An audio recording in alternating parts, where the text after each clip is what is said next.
पूर्व में एक उत्तराखंड सरकार के ही एक मंत्री हैं, उनकी बहू द्वारा भी कुछ ऐसा ही एक कार्यक्रम लाया गया था। उसके पीछे कहीं ना कहीं राजनीति उनको रूप से उनको स्ट्रेंथन करने की योजना उनको कही जा रही है। तो पिरूल को काफ़ी समय से काफ़ी लोगों की तरफ से एक अभिशाप के तौर पर प्रोजेक्ट किया जा रहा था। आपको लगता है कि पिरूल लोगों की आजीविका का सोर्स बन सकता है और हम उससे एक वरदान के तौर पर ले सकते हैं? तमाम मीडिया रिपोर्ट्स या वीडियोस में देख रहा हूं, तो आपके साथ एक नाम आपके पिताजी का जो पूर्व मुख्यमंत्री रहे हैं और प्रदेश में मंत्री भी रहे हैं पहले, उनका नाम को लेकर कहा जा रहा है कि उनकी पुत्री द्वारा एग्जीबिशन लगाई गई।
नमस्कार, मेरा नाम है सौरभ गुसाई और मैं आज आपको एक एग्जीबिशन में लेकर आया हूं जो एक यंग एंटरप्रेन्योर और एक वुमेन एम्पावरमेंट का एक ब्रांड जो उत्तराखंड में लेके आए हैं।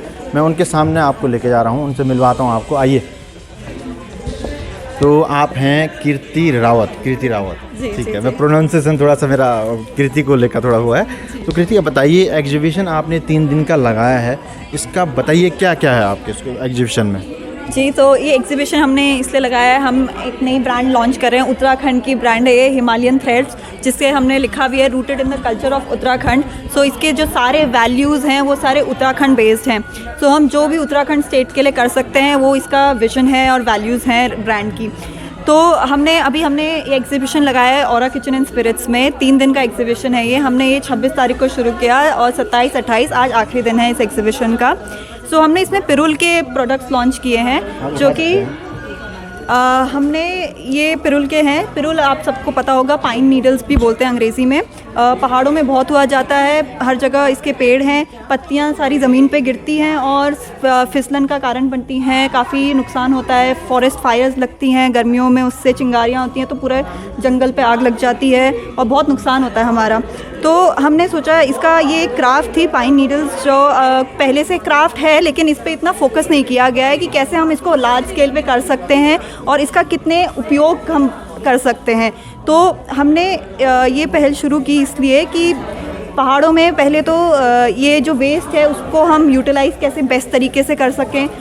साथ ही हम महिलाओं को ट्रेन कर रहे हैं गांव में जाके उनके, जहां पे ये ऑलरेडी अवेलेबल है, ताकि वो अपने घर में अपने घर के काम के साथ साथ ये भी बना सकें और उनके लिए एक स्वरोजगार वहीं पे उत्पन्न हो सके, जिसमें उन्हें अपने घर से बाहर जाने की इतनी मेहनत ना करनी पड़े। क्योंकि बहुत बार गाँव में औरतें बाहर नहीं जा पाती हैं, इसलिए उनके पास कुछ अपना आमदनी का सोर्स नहीं आ पाता है वहाँ गाँव में। तो हम ऐसा सोर्स बना रहे हैं जो उनके घर पे उन्हें मिल जाए, आप अपने घर चलाने के साथ साथ ये भी कर सकें। तो उसने हमने ट्रेनिंग शुरू किया पाइन नीडल्स का, कि उन्होंने पिरूल की बास्केट्स वगैरह उन्हें थोड़ा बहुत आता था। फिर हमने उन्हें और ट्रेन किया कि कैसे इसकी क्वालिटी इम्प्रोवाइज़ की जाए और मार्केट फ्रेंडली बनाया जाए उसको। कि आजकल हम शहरों में क्योंकि बहुत मॉडर्न हो गए हैं तो हमें अब मॉडर्न चीज़ें चाहिए साथ में, तो मार्केट बदलता रहता है और हमारी नीड बदलती रहती है। तो उसके हिसाब से जो हमारे महिलाएं हैं, हम उनको ये सिखा सकें कि कैसे अपने प्रोडक्ट को आप ऐसा बदलें कि हम मार्केट के हिसाब से चल सकें, वो बिक सके और बिक सके। तो इसलिए हम उन्हें ट्रेनिंग दे रहे हैं बेसिक्स बनाने की, उसकी क्वालिटी कैसे इम्प्रोवाइज़ करें, उनके डिज़ाइन कैसे बदले जाएं, क्या क्या रेंज बना सकते हैं जो अब बिक रहे हैं, अब क्या हम इस्तेमाल कर सकते हैं। जैसे हमने कोस्टर्स बनाए हैं, टी कोस्टर्स बनाए हैं, ऑर्गेनाइज़र्स बोलते हैं हम इन्हें, जो कि होटलों में भी यूज़ हो सकते हैं, घरों में भी यूज़ हो सकते हैं, रेस्टोरेंट में यूज़ हो सकते हैं, कहीं भी आप बाथरूम में यूज़ कर सकते हो, किचन में यूज़ कर सकते हो। मल्टीपर्पज़ ऑर्गेनाइज़र्स हैं ये। And that is all. और हमने ये डिज़ाइन एलिमेंट्स इनको करना सिखाया है कि कैसे हम उसको और अच्छा और आकर्षक बना सकें, ताकि आज के जो हमारी ऑडियंस है, जो हम ख़रीदते हैं लोग, हम लोग और अपने घर में उसको इंक्लूड कर सकें। पिरूल को काफ़ी समय से काफ़ी लोगों की तरफ से एक अभिशाप के तौर पर प्रोजेक्ट किया जा रहा था। आपको लगता है कि पिरूल लोगों की आजीविका का सोर्स बन सकता है और हम इसे एक वरदान के तौर पर ले सकते हैं? जी जी जी। अभी तक ये अभिशाप था, क्योंकि हम इसको उस नज़रिए से नहीं देख पा रहे थे कि हम इसको कैसे हम आगे ले जा सकते हैं। अगर हम अभी इसको कलेक्ट कर लें तो हमारा उससे आगे क्या कर सकते हैं वो हम आपको दिखाई रहे हैं। अब हम और प्रोडक्ट्स बनाएंगे। अभी हमारा फर्स्ट ट्राई है, हमने पहली बार एग्जीबिशन किया है देखने के लिए कि लोगों को कैसे पसंद भी आता है ये प्रोडक्ट कि नहीं। तो हमने ये सारे प्रोडक्ट्स ट्राई किए हैं। अब हम लोगों के रिव्यूज़ ले रहे हैं कि और क्या हो सकता है, और जैसे जैसे लोगों को पसंद आ रही हैं ये चीज़ें, हम और इम्प्रोवाइज़ कर रहे हैं, और ये अभिशाप से अब बहुत ही एक सक्सेसफुल चीज़ बन सकता है जो हमें लग रहा है, क्योंकि लोगों को पसंद आया है। हमारा आज से ज़्यादा स्टॉक बिक चुका है पिछले 2 दिन में, बल्कि हमने बहुत ही लास्ट मिनट ये बनाया था। बहुत ही कम लोगों को इसकी सूचना दी गई थी कि हम ये कर रहे हैं, ये नए प्रोडक्ट्स हैं, पर लोगों को पसंद आए हैं, लोग अपने घर लेके गए हैं। अब इससे हमारा प्रचार प्रसार होगा तो सबको दिखेगा कि हम इसको कैसे अपने घरों में प्लास्टिक और ये जो बाकी मॉडर्न चीज़ें हमने पिछले 10 सालों में, जिससे हमें पता चला है कि कितनी सारी बीमारियां हो जाती हैं। हमने कोविड के टाइम पे रियलाइज़ किया कि जो हमारी ओरिजिनल चीज़ें थी, जो हमारी सारी ऑर्गेनिक चीज़ें थी, ऑर्गेनिक लाइफ थी जो हमारी ओरिजिनल, बिना किसी प्लास्टिक और मेटल और ऐसी चीज़ें बनाए बिना, वो कितना हमारी हेल्थ के लिए अच्छा था, और उससे हमारी इम्यूनिटीज़ कितनी स्ट्रॉन्ग थी। So all these are natural products हैं, सारे इको फ्रेंडली हैं, गांव में बन रहे हैं, कुछ ऑर्गेनिक हैं, कुछ केमिकल्स नहीं हैं उनमें कि पत्तियां केमिकल से बनी हैं तो कुछ और उसका नुकसान हो सकता है। गांव में स्वरोजगार की भी जो बातें आती हैं, तो लगता है कि इससे कुछ उनको सहायता मिलेगी? जी जी, बिल्कुल सहायता मिलेगी। जैसे ही सब इसको अडाप्ट करना शुरू करें लोग और इसमें जुड़े हमारे साथ, हम भी ट्रेनिंग प्रोग्राम्स करते हैं कि हम उनको ट्रेनिंग भी देने के लिए तैयार हैं। हम वहीं जाते हैं, उनको जो अभी हमने गांव पिकअप किया, हमने वहाँ पे उनको ट्रेन कर रहे हैं महिलाओं को, और वहीं पे उन्हें ट्रेन करते हैं। हम अपने आप रिसोर्सेज लेके जाते हैं और वहीं से उनसे प्रोडक्ट्स खरीद लेते हैं जो बनाते हैं बढ़िया अच्छे प्रोडक्ट्स। कृति, मैं आपसे जानना चाहता हूँ, आपने जो इनिशिएटिव लिया है उसकी पहली तो प्रेरणा क्या है, और दूसरा ये कि अभी पूर्व में एक उत्तराखंड सरकार के ही एक मंत्री हैं, उनकी बहू द्वारा भी कुछ ऐसा ही एक कार्यक्रम लाया गया था। उसके पीछे कहीं ना कहीं राजनीति उनको रूप से उनको स्ट्रेंथन करने की योजना उनको कही जा रही है। तो आपका इन दोनों सवालों पर क्या कहना है, आप बताइए। जी, उनका तो मुझे पता नहीं। हमारा जो उद्देश्य है, मैं पहले एज अ डिज़ाइनर काम कर रही थी। सो हमने जब पढ़ाई की तो हमने हैंडीक्राफ्ट्स पे हमें रिसर्च करने के लिए बोला गया कॉलेज के टाइम पे, और मुझे अपने उत्तराखंड के बारे में कुछ नहीं पता था। सो वहाँ से ये मोटिव आया कि मैं जब रिसर्च करने गई, मैं असम गई, मैं लखनऊ गई, चिकनकारी सीखने गई, असम में मुगा सिल्क सीखने गई, फिर मैं वापस आई। मैंने सोचा कि हमारे उत्तराखंड का क्या है, कि मेरा फर्स्ट थॉट ये नहीं आया कि मैं उत्तराखंड में क्या कर सकती हूँ। तो फिर वहाँ से वापस आके मुझे लगा कि हम उत्तराखंड के, मैं आर्ट्स एंड क्राफ्ट्स और कल्चर को मुझे पढ़ने की ज़रूरत है, क्योंकि मुझे उसके बारे में पता नहीं है। और फिर मैंने अपने आसपास के लोगों से भी जानने की कोशिश की, लेकिन बहुत सारे लोग ऐसे थे जिनको नहीं पता था इस बारे में। सो वहाँ से मेरी एक ये रुचि डेवलप हुई कि मैं हैंडीक्राफ्ट्स में अपने उत्तराखंड की हम क्या कर सकते हैं, क्या हमारी आर्ट्स हैं, क्राफ्ट्स हैं। तो वहाँ से मैंने ये पढ़ना शुरू किया, फिर मैंने रिसर्च करना शुरू किया। तो उसके बाद प्लस मुझे उत्तराखंड से बहुत प्रेम है। मुझे यहाँ रहना, यहाँ के लोग, यहाँ का संस्कृति हमें अभी हम धीरे धीरे जान रहे हैं, बना रहे हैं। बाकी हमारे पहाड़ से बहुत प्रेम है। तो उससे मैं पहले बाहर नौकरी कर रही थी डिज़ाइनर्स के साथ, पर फिर मैं वापस आई उत्तराखंड में कि मैं अपना यहाँ पे कुछ शुरू करूँ, यहाँ के क्राफ्ट्स में कुछ करूँ, यहाँ के आर्टिजन्स के लिए कुछ करूँ, क्योंकि बहुत सारे मोटिव्स थे कि आर्टिजन बहुत ही अंडरपेड हो जाते हैं। तो मैं चाहती थी कि हम उनका भी थोड़ा अपलिफ्टमेंट करें, हैंडीक्राफ्ट्स में हम डायरेक्ट बायर से जोड़ें ताकि उनके प्रॉफिट्स कट ना हो, तो उनका भी थोड़ा अपलिफ्टमेंट हो।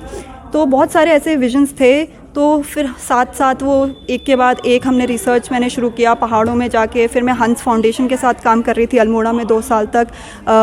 हम वहाँ पे हैंडलूम यूनिट में काम कर रहे थे। सो वहाँ से फिर मैंने वहाँ से ट्रैवलिंग शुरू की कि हमारे आसपास में क्या क्राफ्ट्स हैं। तो ऐसे पिछले काफ़ी सालों से मैं ऐसे ही ट्रैवल कर करके उत्तराखंड के क्राफ्ट्स के बारे में जान रही हूँ, पढ़ रही हूँ, उनसे लोगों से बात कर रही हूँ क्या क्या हमारे थे।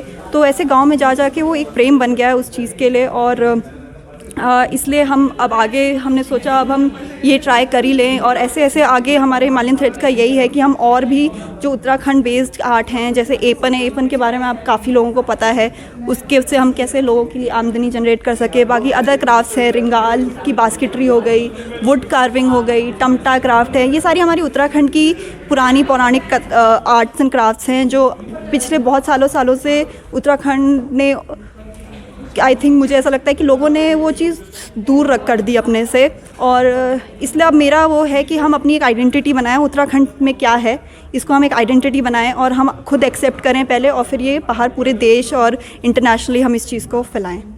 मेरा अगला सवाल वैसा आपकी भविष्य की योजनाओं को लेकर था, पर वो आपने मुझे बता दिया है। पर मेरा आखिरी सवाल आपसे ये है, आपके 3 दिन के जो एग्जीबिशन है उसमें मैं तमाम मीडिया रिपोर्ट्स या वीडियोस में देख रहा हूं, तो आपके साथ एक नाम आपके पिताजी का जो पूर्व मुख्यमंत्री रहे हैं और प्रदेश में मंत्री भी रहे हैं पहले, उनका नाम को लेकर कहा जा रहा है कि उनकी पुत्री द्वारा एग्जीबिशन लगाई गई। और पूर्व में अभी आपने अगर एक विवाद ये भी सुना होगा कि प्रियंका चोपड़ा ने इस बात से बड़ा ऐतराज़ जताया था कि उनका नाम जो है निक जोनस के नाम, जो उनके पति हैं, उनके नाम से जोड़ के न लिया जाए, उनकी भी एक आइडेंटिटी है, तो उस प्रचार से उनको देखा जाए। तो आपका उसमें क्या कहना है? जी मैं ये कहना चाहूँगी कि मेरे पिताजी भी बहुत कुछ कर चुके हैं, उनका एक बड़ा नाम है, वो भी हैं, उन्होंने लेकिन अपना नाम खुद बनाया है, और हम भी अपने डायरेक्शन में अपना नाम खुद बना रहे हैं। हमारा राजनीति से कोई लेना देना है नहीं, हम लोग डिज़ाइनर लोग हैं, मैं एक आर्टिस्ट और एक डिज़ाइनर हूँ, मैं पहाड़ों में अपना काम कर रहे हैं, हम लोग हैंडीक्राफ्ट्स का काम कर रहे हैं और बहुत ही मन से कर रहे हैं,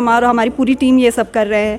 सो आप अब उनकी पुत्री हूँ, उसको हम बदल नहीं सकते हैं, ठीक है। हमारे जेनेटिक्स और मेरे अंदर जो प्रेम है उत्तराखंड के लिए, उत्तराखंड के लोगों के लिए, एक प्रदेश के लिए कुछ करने का, वो आता अपने पेरेंट्स से ही है, ठीक है। हमारी जड़ें वही हैं, लेकिन सिर्फ वो नहीं है, हम अपने आप भी उसको डेवलप कर रहे हैं। ऐसे बहुत सारे लोग हैं जो अलग प्रोफेशंस में जाते हैं, सेम प्रोफेशन में जाते हैं, हमारा प्रोफेशन कम्प्लीटली अलग है, पर यस एक वैल्यूज़ हमारी सेम है, एक परिवार है हम, तो वैल्यूज़ हमारी सेम रहती हैं। लेकिन अब हमारी यही प्रयास है कि जैसे उन्होंने अपना नाम अलग अपना बनाया, मैं भी कुछ टाइम बाद अभी पापा के नाम से जाने जा रही हूँ, मे भी आगे जाके आप मुझे मेरे ही नाम से जाने जाएंगे। हमारे साथ बातचीत करने का बहुत बहुत धन्यवाद, शुक्रिया।